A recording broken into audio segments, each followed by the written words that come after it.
ya, merupakan pelanggaran daripada tindak pidana merek. Nah, ini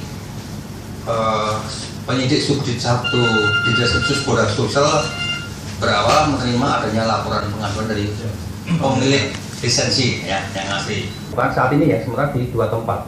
Nggak tahu nanti mungkin akan berkembang lagi. Ya. Dan dari 2 toko ini di gudangnya ditemukan cukup banyak nih. Di toko MC, apa kepanjangannya Pak nanti sebutnya? Tapi harus kita inisial aja ya.